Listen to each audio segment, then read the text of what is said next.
Good morning, class. Good morning, ma'am. Kasaysayan na naman.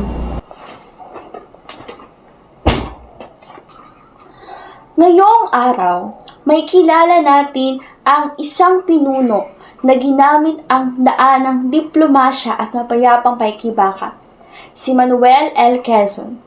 Alamin natin kung paano niya ginamit ang kanyang talino, tapang at galing sa pakikipag-usap para sa unti-unting itinakda ng Pilipinas na paghahanda para sa kalayaan.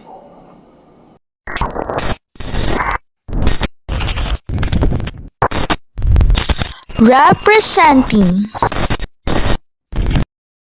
I'm not going to turn away those in need when I should have the power to save them. I am not like Roosevelt. This is not a pissing contest. Politics has always been a pissing contest. I can't ignore the refugees' cry for help, Sergio. No one is hearing them out. I can't turn away. Not this time.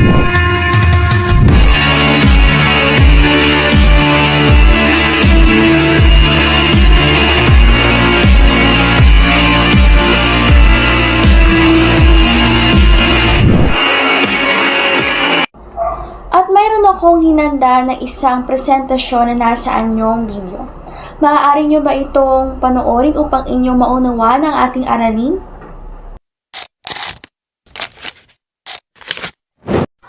At iyan ay ating sisimulan sa mga tala ng landas, buhay at pamana ni Manuel L. Quezon, kung saan ito ay nahahati sa tatlong parte na ang una ay ang kanyang kabataan at edukasyon, pangalawa ay ang mga unang hakbang sa politika, at pangatlo ay ang kanyang pagpanaw at pamana. Para sa kanyang kabataan at edukasyon, noong ika-19 ng Agosto 1878 sa tahimik na bayan ng Baler, Tayabas na ngayon kilala bilang Aurora, isinilang ang isang batang mag-iiwan ng malaking marka sa kasaysayan, si Manuel Luis Quezon.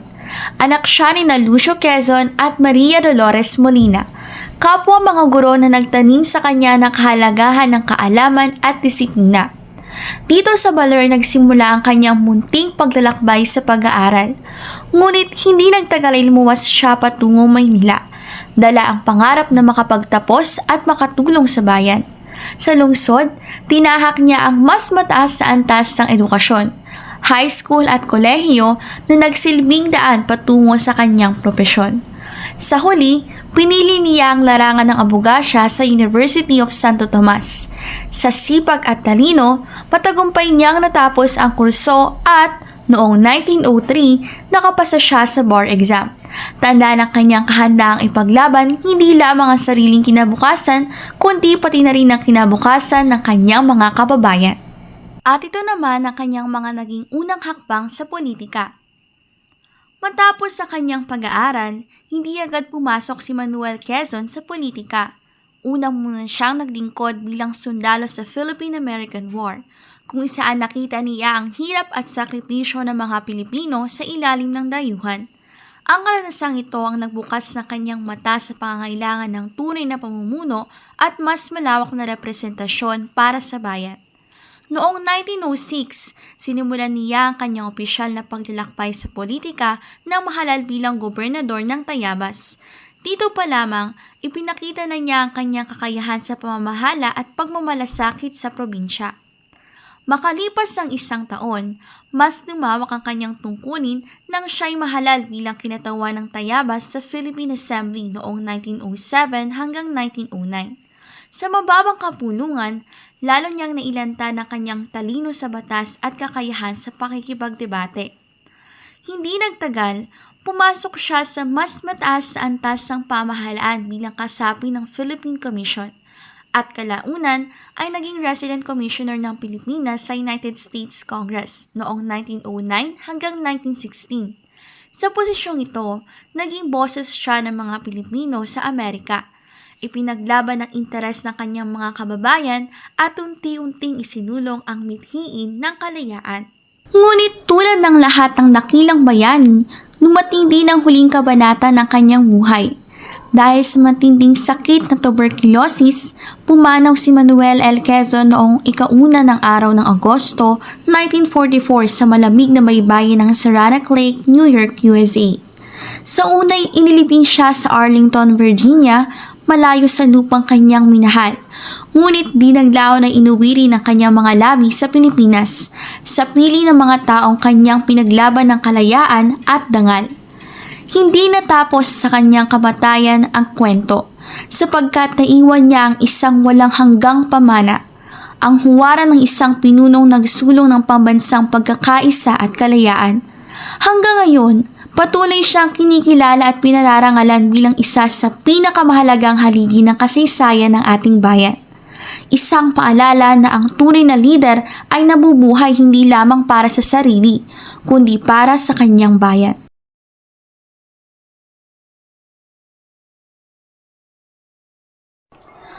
O, titigil ko muna sa parteng ito. Sino ang maaaring makasagot sa ating trivia question? Mama ko po. Yes, Kriza, you're raising your hand. I believe ang dating tawag po sa probinsya ng Quezon ay Tayabas Province. Sumali kasi yan sa MLQ Quiz me last year, kaya alam niyo yung sagot. At ito naman ang kanyang mapayapang pakikibaka at diplomasya. Sa gitna ng mga sigaw para sa kalayaan, pinili ni Manuel L. Quezon ang daan ng katahimikan at diplomasya. Hindi siya naniwala na ang karahasan na magiging susi upang makamit ang layunin ng bayan. Sa halip, nanindigan siya na sa pamamagitan ng mapayapang usapan at maingat ang pakikipag-ugnayan, mas matibay na maitatatag ang kalayaan ng Pilipinas. Bilang Resident Commissioner ng Pilipinas sa United States Congress mula 1909 hanggang 1916, hindi niya tinigilan ang pagpapahayag ng boses ng mga Pilipino sa harap ng mga makapangyarihan. Isa siya sa mga nagbukas ng pinto tungo sa mas malayang pamahalaan sa pamamagitan ng Jones Law ng 1916 na unti-unting nagbigay ng kapangyarihan sa mga Pilipino na mamahala sa sarili nilang bayan. Ngunit ang pinakadakila niyang naiambag ay ang Tydings-McDuffie Act ng 1934 na nagsilbing daan tungo sa pagtatag ng Commonwealth at naglatag ng matibay na batayan para sa ganap na kalayaan. Bilang Pangulo ng Commonwealth, ipinakita niya ang kanyang likas na galing sa pakikipag-usap at pakikipagsundo. Sa kanyang estilo ng pamumuno, nakabatay sa pagkakaisa, diplomasya at legal na pakikibaka. Unti-unting nahubog at naihanda ang bansang Pilipinas upang tumayo ng mag-isa bilang isang malayang republika.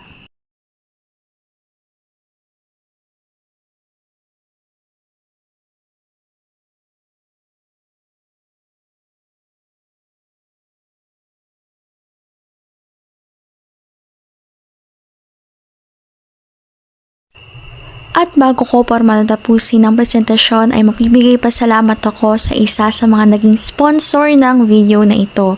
Walang iba kundi ang one and only Manuel Quezon Best Actor, Jericho Rosales. Maraming salamat, Krisa, sa pagsuporta sa aking pelikula na I Am the Philippines, Quezon. Kita-kits tayo sa mga sinehan this October 15, 2025. Ingat palagi!